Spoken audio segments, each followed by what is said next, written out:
임마누엘. 네, 기도하겠습니다. 하나님, 또 한 해를 마무리하며 또 다니엘서의 말씀을 함께 펼칩니다. 성령 하나님, 오늘도 말씀하여 주시고 마지막 때와 또 우리의 삶을 향한 주님의 뜻이 각자에게 풀어지는 시간으로 축복하여 주옵소서. 예수님의 이름으로 기도합니다. 아멘. 네, 다니엘서 강의 6번째 시간입니다.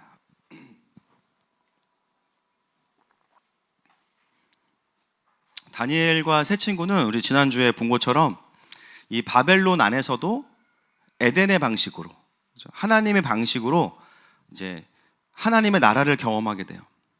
그리고 그 방법과 전략으로 승리하게 됩니다. 그래서 우리가 다니엘서를 보면서 지금 많은 분들의 마음속에 개인의 회복도 있지만 다들 지금 다음 세대를 향한 마음들이 매주 불이 붙어요. 할렐루야. 그리고 어떤 방향으로 우리 자녀들을 키워야겠다, 이 포커싱이 굉장히 좀 분명해지는 시간인 것 같습니다. 여러분, 이 세상은요 결국 허무한 데 굴복하고 하나님의 아들들과 딸들을 기다리고 있습니다. 아멘이십니까? 그 하나님의 아들들, 하나님의 딸들은 교회에 등록된 등록교인이 아니에요. 물론 그것도 전제 조건이지만 그게 다가 아니라 하나님 나라의 그림을 알고 있고 또 성령 하나님의 그 붙잡힌 바 된 그 리더십을 기다리고 있는 거죠. 그래서 오늘 2장부터는 이제 다니엘은요 학생이 아니라 실제 그 필드에서 뛰는 리더의 모습으로 우리에게 이제 비춰지고 있습니다. 자, 먼저 오늘 본문 이제 2장 1절 말씀을 같이 읽겠습니다. 시작. 느부갓네살이 다스린 지 2년이 되는 해에 느부갓네살이 꿈을 꾸고 그로 말미암아 마음이 번민하여 잠을 이루지 못한지라. 네, 2장 1절만 먼저 보겠습니다. 2장 1절이 이제 오늘 2장의 배경인데요. 여러분, 느부갓네살이 지금 어떤 상황이냐면 밤에 꿈을 꿨어요. 꿈을 꿨는데 그 꿈으로 인해서 번민하고 잠을 이루지 못한다, 이렇게 나옵니다. 그러니까 이제 뭔가 꿈이 해석이 안 되니까 답답한 거예요. 여러분, 이 꿈을 꾼 것이 언제냐면 그가 집권한 지 2년째 되던 해입니다. 여러분, 느부갓네살은 이 신 바벨론의 두 번째 왕이고요. 첫 번째 왕이 누구냐면 나보폴리살이라 그래서 자신의 친아버지가 이 신 바벨론의 초대 왕이었어요. 이 신 바벨론이 얼마나 강력했냐면 그냥 다 모든 나라를 쓸고 지나갑니다. 그래서 단기간 안에 주변에 있던 아수르에 속해 있던 지역들과 나라들을 그냥 정말 삽시간 안에 파죽지세로 몰아붙여서 다 신 바벨론의 통치하에 두게 됩니다. 그런데 느부갓네살이 왕이 된 것은 물론 이제 아빠와 함께 그 정복 전쟁을 하고 있었지만 갑작스럽게 자신의 부친이었던 나보폴리살이 사망을 하게 돼요. 그래서 준비가 되어 있지 않은 상태로 두 번째 왕이 된 거예요. 지금 바벨론은 새로 세워진 나라이기 때문에 물론 그 기세를 떨치고 있지만 여전히 수많은 나라들이 정말 말 그대로 이제 반역을 하거나 독립을 하려는 그런 움직임들이 수많은 나라들 안에서 일어나고 있는 상황입니다. 그 상황에서 느부갓네살은 갑자기 왕이 된 거죠. 매우 그의 심리 상태는 불안정하고 그 심리 상태가 반영이 되는 그 시간 속에서 이제 결론적으로 하나님께서 이 느부갓네살에게 꿈을 꾸게 하신 거예요. 여러분, 오늘 2장에 등장하는 이 느부갓네살은 굉장히 그 히스테릭하고 분노에 가득 차 있고 조급하고 그렇습니다. 본문에 보면 번민하였더라, 이 말이요 압박하다라는 뜻이거든요. 스스로가 엄청난 압박감에 시달리고 있는 상태가 2장 1절의 말씀입니다. 이것을 이해해 놓으시고 오늘 본문을 이제 들어가겠습니다. 먼저 이제 2절 말씀 같이 한번 읽어보겠습니다. 2절 시작. 왕이 그의 꿈을 자기에게 알려주도록 박수와 술객과 점쟁이와 갈대아 술사를 부르라 말하매 그들이 들어가서 왕의 앞에 선지라. 다니엘은 바벨론에 있는 술객과 점쟁이들을 이야기하면서 그들을 뭐라고 부르냐면 갈대아 술사, 이렇게 불러요. 바벨론은 갈대아인들이다, 이것을 계속 강조하고 있습니다. 여러분, 구약을 듣는 유대인들이 이 다니엘서를 이제 귀로 듣게 되잖아요. 2장에서 반복적으로 듣게 되는 단어가 뭐냐면 갈대아입니다. 갈대아, 갈대아, 갈대아. 여러분, 갈대아 하면 자연스럽게 누가 떠올라야 되는데요. 맞습니다. 아브라함이에요. 갈대아 우르. 자, 찾아볼까요? 창세기 11장 31절. 시작. 데라가 그 아들 아브람과 하란의 아들인 그의 손자 롯과 그의 며느리 아브람의 아내 사레를 데리고 갈대아인의 우르를 떠나 가나안 땅으로 가고자 하더니 하란에 이르러 거기 거류하였으며. 자, 15장 7절도 읽겠습니다. 시작. 또 그에게 이르시되 나는 이 땅을 내게 주어 소유를 삼게 하려고 너를 갈대아인의 우르에서 이끌어낸 여호와니라. 네, 하나만 더 읽겠습니다. 사도행전 7장 4절. 시작. 아브라함이 갈대아 사람의 땅을 떠나 하란에 거하다가 그의 아버지가 죽음에 하나님이 그를 거기서 너희 지금 사는 이 땅으로 옮기셨느니라. 자, 여러분, 이스라엘의 조상이고 믿음의 조상인 아브라함의 고향이 어디냐? 갈대아 우르예요. 이 땅이에요. 바벨론. 물론 그때는 이제 바벨론이 아니고 우르라는 나라였지만 결국은 이 땅입니다.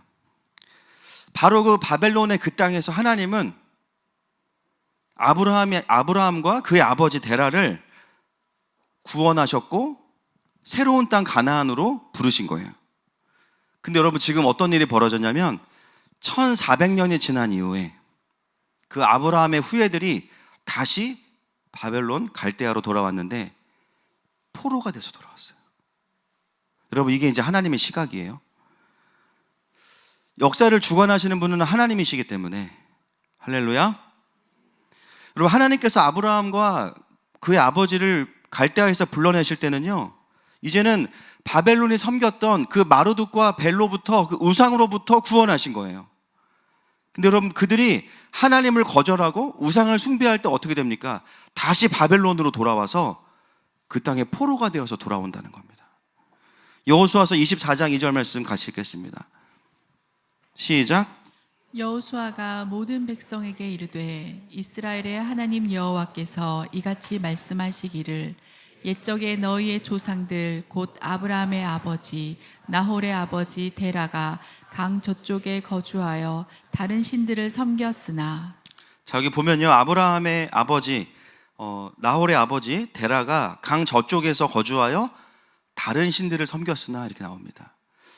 유대인들이 쓰는 미드라시나 그 탈무드에 보면 이 아브라함의 아버지의 직업이 뭐냐라고 할 때요, 마르둑이나 벨 우상을 만드는 우상 제조업자라고 유대인들은 알고 있고 가르치고 있습니다.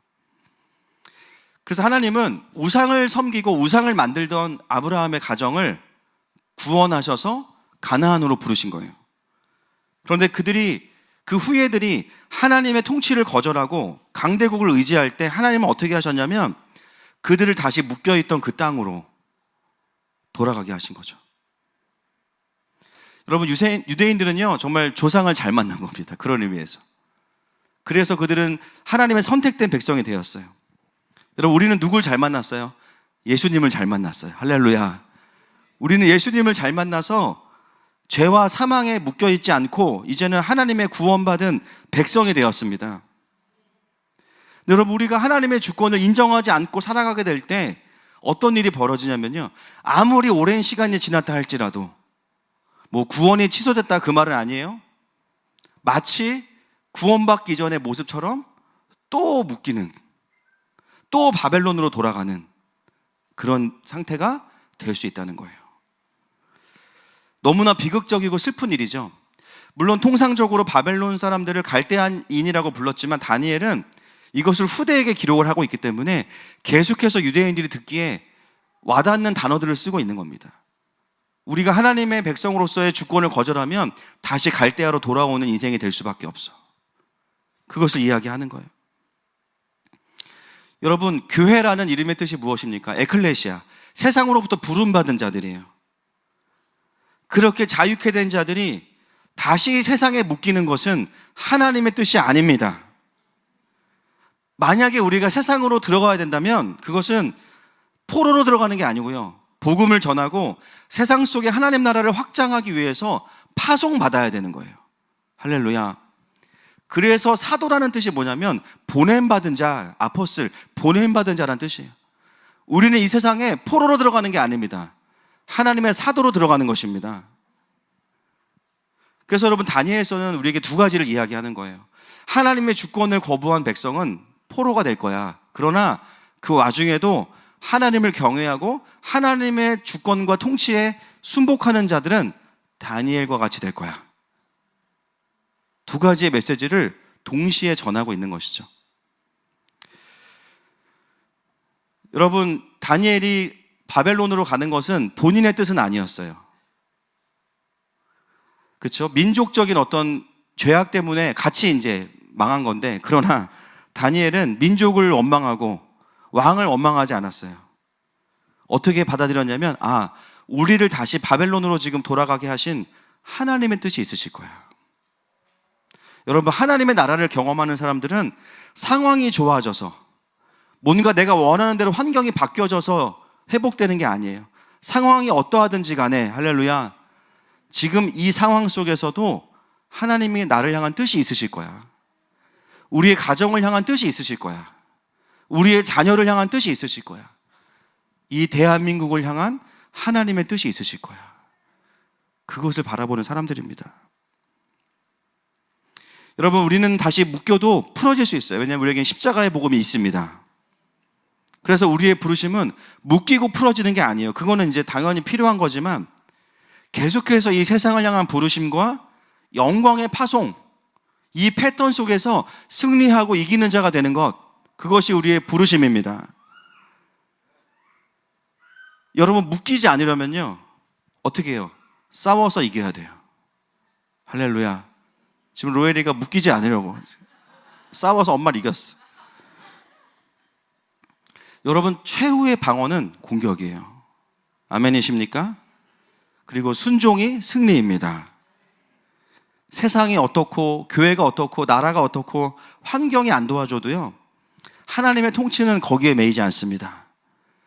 여러분, 다니엘이 보여주는 게 뭐예요? 바벨론 안에서 에덴을 보여줍니다.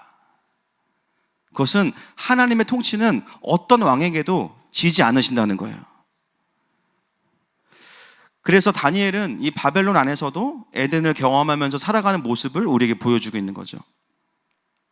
그래서 오늘 이 느부갓네살의 꿈을 해석하는 이야기를 우리가 이제 2, 3주 동안 볼 텐데, 이것은 꿈을 해석하는 이야기만이 아니라 결국은 뭐냐면, 다시 바벨론으로 돌아온 이 하나님의 백성들이 그 땅의 우상들과의 능력 싸움을 하는 모습이 이 장의 모티브입니다. 자, 이런 견해를 가지고 이 장을 보시면 되겠는데요, 이 장의 구조를 한번 제가 먼저 띄워드리겠습니다. 이 장은 이런 구조로 되어 있습니다. 1절과 2절이 느부갓네살의 번민이에요. 근데 여러분, 이 장의 마지막은 뭐예요? 제일 밑에 느부갓네살의 경배로 끝나죠. 그리고 3절부터 13절까지가 바벨론 술사들의 우둔함이에요. 꿈을 가르쳐주지 않으면 해석할 수 없다, 이거예요.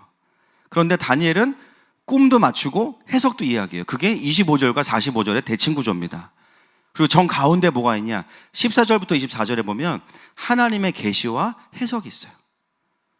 결국 이 장이 우리에게 이야기하는 것은 뭐냐면요, 바벨론의 왕은 누구냐라는 거예요.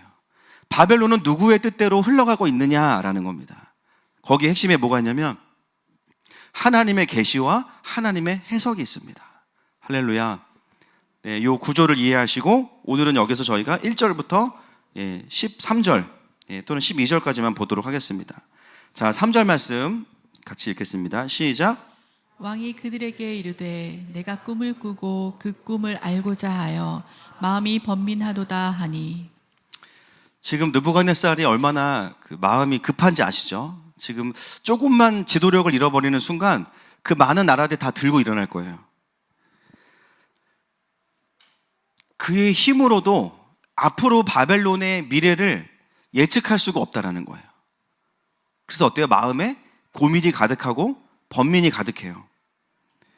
여러분, 참 재밌지 않습니까? 꿈은 내가 꿨는데 꿈의 뜻을 모르니까 내가 답답해요. 그리고 그 꿈이 뭔가 나를 압박을 해요. 그 당시에 이 꿈이 왜 중요했냐면, 그 당시에 왕들은 그들이 섬기는 그 신이 꿈을 통해서 우리에게 뭔가를 지시한다라고 생각을 했기 때문에 꿈이 굉장히 중요하고요. 그래서 고위 관직자들은 전부 다 어디 출신이냐? 호그와트의 마법학교 출신들이에요.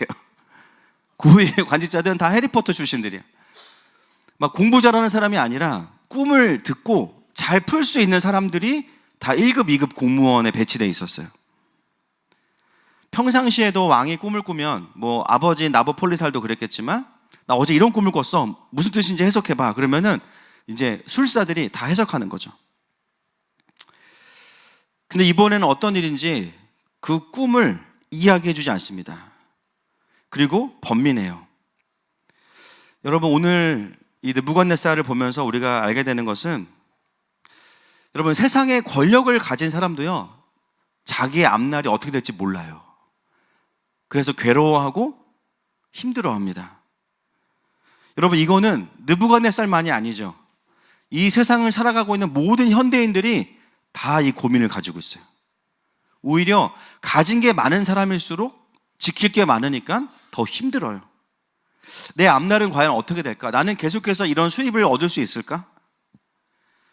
여러분, 요즘에 뜨고 있는 산업 중에 하나가 뭐냐면 점과 주술입니다. 타로. 여러분, 너무 아이러니하지 않습니까? 지금 대한민국은요, IT가 고도로 발달되어 있고 AI가 최첨단화되어 있어요. 별의별 AI가 다 나오고 있습니다. 그런데 놀랍게도 한쪽에서는요, 점과 주술이 엄청 성행하고 있어요. 유튜브에 봐도요, 굉장히 젠틀한 점쟁이들이 나와가지고 사람들을 상담해 주는 걸 올리고 거기에 번호가 010 땡땡땡땡 적혀 있어요. 근데 거기 조회수가 어마어마합니다. 밑에 저도 상담 신청합니다 막 써 있어요. 이 사회가 고도로 발달돼 있고 풍요로워 보이는 것 같지만 이 현상이 우리에게 주는 메시지가 있죠. 지금 이 시대 속에 살아가는 자들의 영은 굶주려 있고 또 자신의 인생을 향한 그림이 없기 때문에 두려움과 불안함이 크다는 거예요. 그래서 어떻게 해요? 점 보러 다니는 거예요. 그리고 지금 우리가 가지고 있는 기술과 지식은 우리의 고민에 근본적인 답을 주지 못한다는 거죠. 삶의 의미와 방향에 대해서 답을 주지 못한다는 거예요. 그래서 여전히 미래가 불안하고 고민이 해결이 안 됩니다. 그래서 오늘 2절 말씀에 보니까 느부갓네살의 상태가 뭐예요? 1절이죠. 번민이 가득하더라. 여러분, 이것은 어떤 사인이냐면 하나님께 나아오라는 사인입니다. 아멘이십니까? 이 세상의 창조주가 되시고 이 세상을 경영하시는, 단 한순간도 이 세상을 포기한 적이 없으신, 이 세상을 하나님의 뜻대로 끌고 가시는 그 하나님께 나오라는 거예요. 여러분, 하나님께 연결되지 않은 모든 것은 해석될 수 없습니다. 부분적인 해석, 부분적인 위로는 가능할 수 있지만 근본적인 답은 어디에 있어요? 하나님께 있습니다. 할렐루야. 그분만이 만물과 나의 창조자가 되시기 때문이에요. 그래서 배가 고프다는 말은 밥을 먹으라라는 신호인 것처럼 내 삶에 번민이 가득하다는 것은 하나님께 나오라는 신호인 거죠. 오늘 저에게 오신 분들 중에 또 번민이 가득하신 분들 많이 계시죠? 네. 다른 데 들렸다 온 분들도 많으시죠? 가끔 저에게 많이 계세요. 생각보다 많이 계세요. 인생이 어려워서 점 보러 다녔다가 왔다 그런 분들이 꽤 많아요. 근데 와서는 여기가 제일 용하다 그러면서 기분이 안 좋아. 아무튼 잘 오셨습니다. 주님은 여러분이 엉덩이가 장의자에 닿기도 전에, 무릎하게 닿기도 전에 여러분의 인생을 아십니다. 여러분, 하나님 외에 다른 신들은 없는 거예요. 있다 해도 그들은 뭐냐면 거짓의 아비고 사단이죠. 30년 전에 돌아가신 할아버지가 아니에요. 목소리만 따라할 뿐이죠. 여러분, 답은 하나님께만 있습니다. 여러분, 오늘 느부갓네살은요, 뭘 하고 있는 거냐면 평상시와 같이 꿈을 이야기하고 해석을 받는 게 아니라 말 그대로 진짜 신인지가 알고 싶은 거예요. 지금 이 문제가 너무 심각하기 때문에 내가 진짜 신, 그게 뭐 마르둑인지 벨인지 하나님인지 모르겠지만 진짜 신인 걸 확인하고 내가 그 뜻을 따라가야겠다. 이 마음을 먹은 거예요. 그래서 4절부터 9절까지 한번 읽어보겠습니다. 시작. 갈대아 술사들이 아람 말로 왕에게 말하되 왕이여 만수무강하옵소서. 왕께서 그 꿈을 종들에게 이르시면 우리가 해석하여 드리겠나이다 하는지라. 왕이 갈대아인들에게 대답하여 이르되 내가 명령을 내렸나니 너희가 만일 꿈과 그 해석을 내게 알게 하지 아니하면 너희 몸을 쪼갤 것이며 너희의 집을 거름더미로 만들 것이요 너희가 만일 꿈과 그 해석을 보이면 너희가 선물과 상과 큰 영광을 내게서 얻으리라. 그런즉 꿈과 그 해석을 내게 보이라 하니 그들이 다시 대답하여 이르되 원하건대 왕은 꿈을 종들에게 이르소서. 그리하시면 우리가 해석하여 드리겠나이다 하니 왕이 대답하여 이르되 내가 분명히 아노라. 너희가 나의 명령이 내렸음을 보았으므로 시간을 지연하려 함이로다. 너희가 만일 이 꿈을 내게 알게 하지 아니하면 너희를 처치할 법이 오직 하나이니 이는 너희가 거짓말과 망령된 말을 내 앞에서 꾸며 말하여 때가 변하기를 기다리려 함이라. 이제 그 꿈을 내게 알게 하라. 그리하면 너희가 그 해석도 보일 줄을 내가 알리라 하더라. 느부갓네살이 진짜 성격이 너무 무서워요. 그냥 안 맞추면 뭐 월급을 좀 깎겠다 이러면 되는데 집을 거름더미가 되게 하겠다. 너희를 쪼개겠다. 거의 지금 뭐 사생결단 내야 됩니다. 그러니까 느부갓네살은 지금 횡포를 부리는 게 아니라 그 정도로 자기는 이것을 참 신에게 듣고 싶다 그 말이에요. 여러분, 이러한 것의 오리지널이 뭐예요? 성경에 나오는 은사죠. 할렐루야. 고린도전서 14장 24절과 25절 읽겠습니다. 시작. 그러나 다 예언을 하면 믿지 아니하는 자들이나 알지 못하는 자들이 들어와서 모든 사람에게 책망을 들으며 모든 사람에게 판단을 받고 그 마음에 숨은 일들이 드러나게 되므로 엎드려 하나님께 경배하며 하나님이 참으로 너희 가운데 계신다 전파하리라. 아멘. 지식과 예언의 은사 아닙니까? 그렇죠? 그래서 어떤 뭐 예언에 대한 훈련들을 할 때도 우리가 가장 많이 하는 훈련이 뭐예요? 듣지 않고 바로 기도하는 거. 듣지 않고 주님의 감동을 따라 바로 이야기하는 거. 처음에 저희 가정에도 하나님께서 그것들을 풀어주셨을 때 신기하기도 하고 감사하기도 했어요. 그런데 그때 가장 먼저 들었던 고민이 뭐냐면 과연 믿지 않는 자들에게도 이게 유효할까? 성경에 보니까 유효하다는 거예요. 오히려 그들이 하나님을 경배하게 될 거라는 거예요. 그래서 그때부터 믿지 않는 분들 중에도 좀 하나님의 마음을 알고 싶어 하는 분들이 연락이 되면 가서 기도해 드렸던 시간이 있었습니다. 그 전도사 때 한 여성분을 이제 기도를 해드렸는데요. 저희 부부가 가서 그분은 한 학교의 여자 교장 선생님이셨습니다. 굉장히 우울증이 심한데 이유를 알지 못해서 어려워하는 분이셨는데 교회를 다니는 분은 아니셨어요. 저희도 처음 이제 믿지 않는 분에게 기도를 해드리려고 가는 거라 긴장하고 갔어요. 그래서 이제 제일 먼저는 복음 전했던 것 같고요. 예수님 영접하시게 하고 그리고 이제 기도해드리는 가운데 여러분 성령님은 진짜 인격적인 분이세요. 할렐루야. 너 지난 여름에 뭐 했어? 막 이렇게 하시지 않는 거죠. 그 여성분 나이가 이제 뭐 환갑도 훨씬 넘으신 분이신데 그분의 마음 속에 그 누구에게도 나누지 않았던 그 깊은 마음의 슬픔들을 하나님께서 말씀하시는 기도를 통해서 남편에게도 말하지 않았던 그 시어머니에 대한 깊은 상한 마음들을 정말 인격적으로 이렇게 풀어내게 하시는 거예요. 처음에는 어리둥절해 하시다가 나중에는 이제 한없이 숨죽여 눈물을 흘리시더라고요. 그리고 그분이 느낀 건 뭐냐면 하나님은 살아계신다는 거였어요. 그 주부터 가까운 교회를 가셨어요. 여러분 이게 뭡니까? 하나님께서 교회 안에 성령님을 통해서 주시는 지식과 예언의 은사입니다. 여러분 느부갓네살은 그게 뭔지는 모르지만 진짜 신을 찾으려고 하니까 그 출처부터 내가 확실하게 해야겠다라고 마음을 먹은 거예요. 자 10절 11절 보겠습니다. 시작.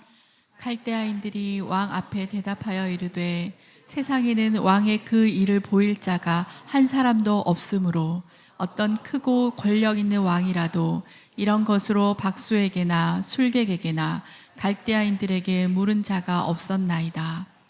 왕께서 물으신 것은 어려운 일이라. 육체와 함께 살지 아니하는 신들 외에는 왕 앞에 그것을 보일 자가 없나이다 한지라.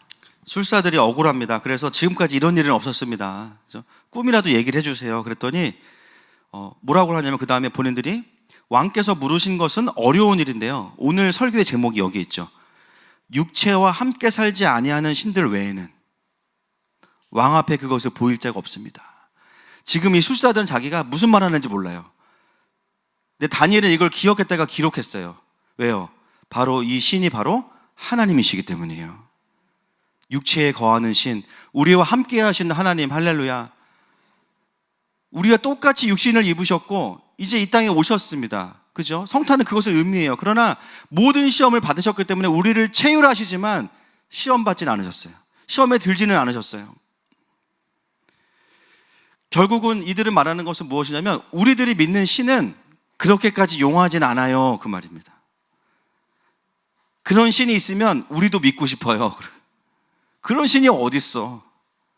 그렇게 이야기하는 거예요. 그러면서 다니엘서가 지금 점점 복선을 쌓아가고 있어요. 마지막에 여기찌롱 이거지 하려고 복선을 쌓아가는 거예요.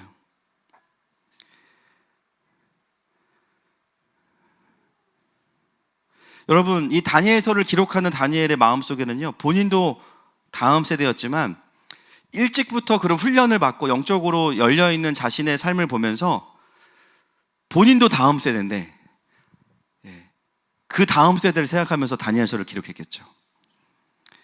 뭘 이야기하는 거예요? 육체와 함께 거하는 신, 바벨론 안에서도 역사하시는 분이 우리 하나님이죠. 근데 그걸 누구를 읽으라고 써놓은 거냐면 그 이후에 일어나는 리더들을 향해서 그 메시지를 기록하고 있는 거예요. 여러분, 다니엘 이후에 포로기에 하나님께서 그것을 이어가게 하시는 리더들이 일어났죠. 대표적인 리더들 누가 있냐면 에스더, 에스라, 느헤미야, 스룹바벨, 선지자 중에는 학개, 스가랴, 말라기, 다 다니엘서를 통해서 그 기록들을 들으면서 지금 현실은 우리가 어렵지만 하나님께서 그 바벨론의 포로가 된 초기에도 일하셨구나. 하나님만이 육체와 함께 거하는 신이구나. 바벨론의 고위 공무원도 하나님을 인정하는구나. 그 믿음의 스토리를 다니엘서에 기록해 놓은 겁니다. 그래서 뭐라 그래요? 이 상황에도 하나님은 우리와 함께 하신다라는 거예요. 마태복음 1장 23절 말씀 보겠습니다. 시작. 보라, 처녀가 잉태하여 아들을 낳을 것이요 그의 이름은 임마누엘이라 하리라 하셨으니 이를 번역한즉 하나님이 우리와 함께 계시다 함이라. 아멘. 여러분, 돌아오는 수요일이 성탄절입니다. 그죠? 이 성탄의 기쁨이 뭐예요? 하나님께서 우리와 함께 하신다. 그분이 완전한 육신을 입고 이 땅에 내려오셨다. 그래서 그분의 이름을 임마누엘이라 하리라. 여러분, 다니엘서 2장에는요 무당들도 하나님을 인정하는 본문입니다. 그래서 어떤 분들이 크리스찬들은 점 보러 가면 이제 자기가 진짜인지 가짜인지 알 수 있다고. 무당들 사이에서도 크리스찬들 오면 점괘가 안 나온대요. 나오면 회개하십시오. 복채 내지 말고 회개하셔야 돼. 저도 어디 침 맞으러 갔더니 어떤 분이 자꾸 제 관상을 봐주시는, 제가 목사인지 모르니까 누워가지고 이거 도망갈 수도 없고, 아이고 얼굴에 복이 많다는 거예요. 여기가 뭐 20, 30대 40대인데 여기 복이 많이 있고 막 아멘 나올 뻔했어요. 제가 야 이거 침을 어떻게 해야 돼? 제가 받은 마음이 뭐냐면 우리도 침을 가르쳐서 침을 맞으러 오면 예언을 해줘야겠다. 그래서 만약에 영접을 안 하면 대침을 갖고 나오는 거예요. 영접을 안 할 수 없게 이제. 그분 아주 전략적이시더라. 본문으로 돌아와서 그 느부갓네살도 평상시에 안 그랬다는 거예요. 근데 지금 꿈까지 맞추라고 하는 거죠. 그런데 이번 꿈은 분명히 다르다는 거예요. 여러분, 이 느부갓네살이 어떤 왕이냐면요, 이 신바벨론의 전체를 통틀어서 가장 오랫동안 통치한 왕이고 이 바벨론의 구조를 만든, 바벨론 안에서는 가장 훌륭한 왕입니다. 아빠보다. 여러분, 이 느부갓네살은요 뭐가 궁금한 거냐면 바벨론이라는 나라가 영원하기를 바란다기보다는 어떤 마음이냐면 이 나라를 향한 신의 뜻이 뭔지를 알고 싶은 거예요. 이 나라를 향한 신의 계획을 알고 싶은 거예요.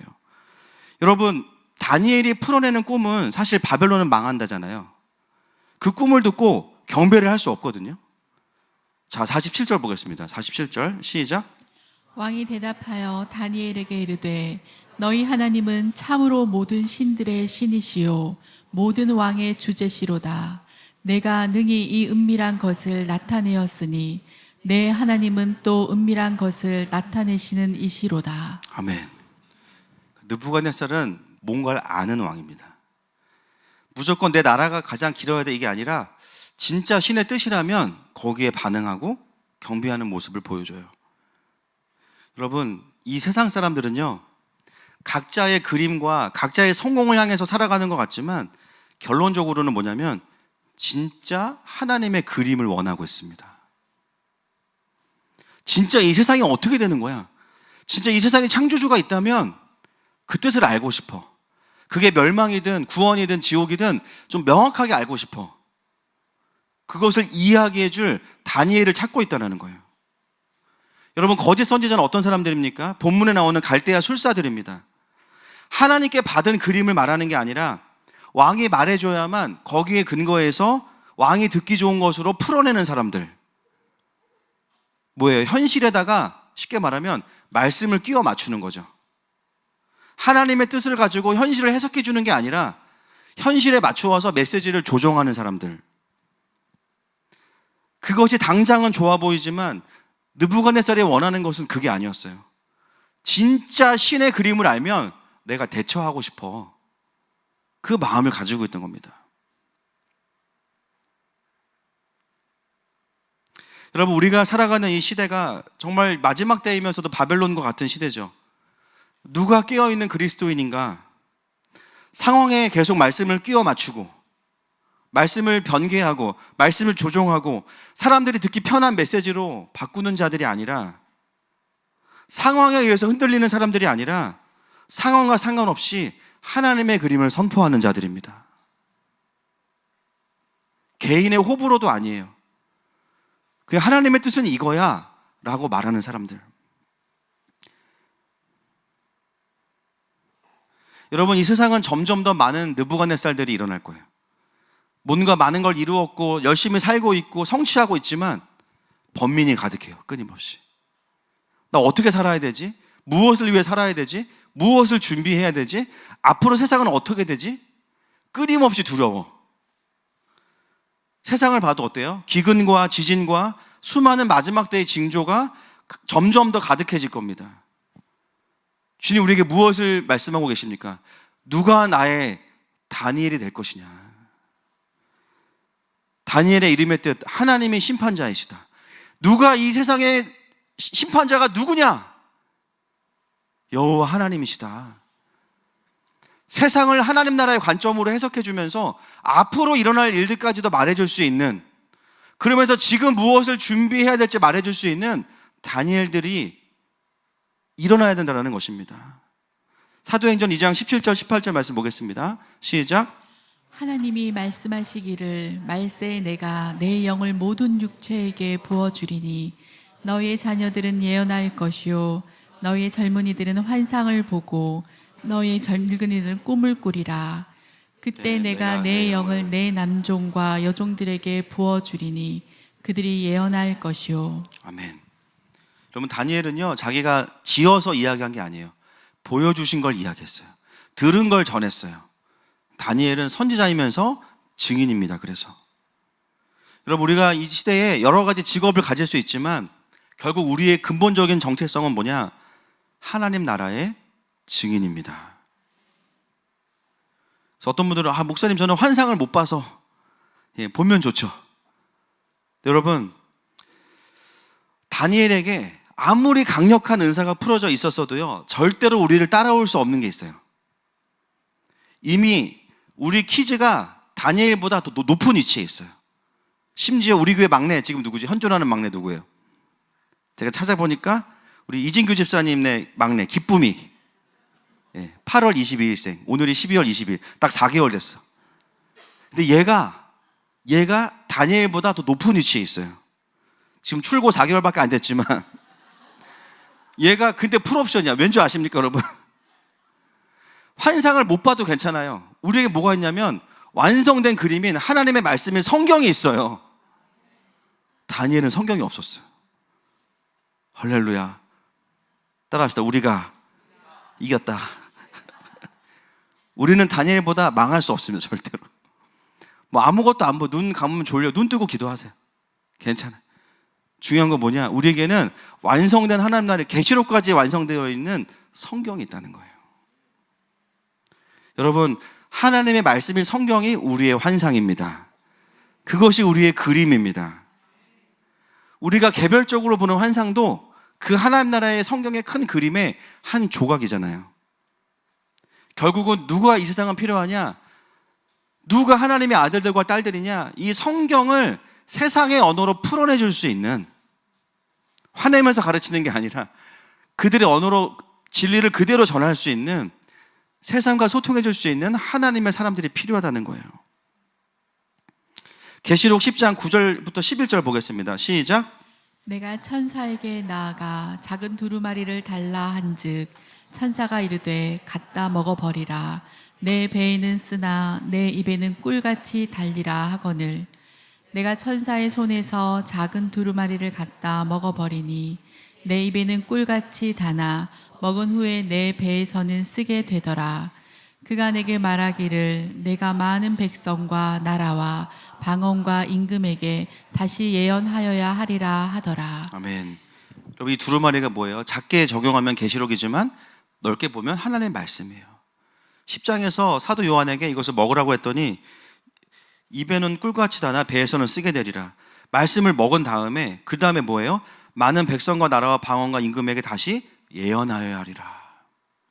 말씀을 먹고 말씀으로 예언하라는 거죠. 결국 하나님 나라의 그림을 말씀을 통해서 선포하고 증언하는 자들이 되라는 거예요. 여러분, 우리가 무슨 일을 해야 됩니까? 세상에 어떤 변화가 있을 때 사람들에게 이야기해주는, 거기 여기 써있어. 마태복음 24장 봐봐. 써있어. 이단들 많이 나온다고 했어. 그것이 성경과 매칭된다는 이야기들을 계속해줘야 돼요. 여기서 끝나지 않아. 앞으로 이런 일들이 일어날 거야. 환상 못 봐도 괜찮아요. 말씀을 그냥 이야기해주면 돼요. 그래서 그 시즌마다 하나님 나라의 그림 안에서 지금이 어떤 시간인지를 풀어줄 수 있는, 해석을 줄 수 있는 다니엘들이 지금은 더 많이 일어나는 것입니다. 할렐루야. 그래서 내년에 저희 교회가 퀴즈부터 모든 교육부서가 1년 동안 매주 계시록 말씀을 교육부서에서 가르쳐요. 이제 아이들 막 7교회 수련회 하고 막 이제 퀴즈 아이들 막 예언하여야 하리라 다 가르치고, 기적이 못 돼도 괜찮아. 그게 중요한 게 아니야. 지금 하나님 나라의 그림이 중요해. 지금 그래서 1년치 설교가 다 나왔어요. 지금 그래서 교육자들 화요일마다 회의하고 끝나고 남아서 계시록 토론하고 어떻게 이거를 각 세대에 맞게 가르칠 것이냐. 그래서 온 부서가 계시록을 아이들에게 먹이는 시간들을 1년 동안 갖게 됩니다. 그럼 아이들이 어떻게 될까요? 자기도 모르게 하나님 나라의 완성된 그림이 들어와 있어요. 뉴스를 보고 사람들이 이야기를 듣는데 그림 안에서 풀어지는 거예요. 아, 지금은 이런 시간이구나, 이런 시간이구나, 이런 시간이구나. 여러분, 하나님께서 하늘 마음에 물론 교회 모든 세대들을 축복하시지만 이 다음 세대들을 증인으로 세우실 겁니다. 우리가 하는 일이 뭐예요? 거기에 순종하는 일입니다. 말씀을 좀 정리하기 원합니다. 오늘 본문에서 이 번민하는 느부갓네살, 누가 이들에게 나의 그림을 전해줄 것이냐 주님이 물으세요. 이미 하나님은 준비가 되셨어요. 왜냐하면 그분은 육신에 거하는 신이기 때문입니다. 하나님 우리를 통해서 주변에 방황하고 번민하는 자들을 경배자가 되도록 부르시는 겁니다. 여러분, 특별히 그렇다면 먼저 오늘 우리 안에 번민이 있습니까? 혹시 내가 그 번민 때문에 하나님이 아니고 다른 것을 향해서 답을 구하셨습니까? 회개하십시다. 그리고 하나님, 내 삶의 유일한 그림은 이 세상을 만드신 하나님의 그 그림밖에 없습니다. 그 그림 안에서 나의 삶이 풀어지기 원합니다. 이 시간 우리의 모든 마음들 가운데 성령님 더 임해 주세요. 함께 이 고백하면서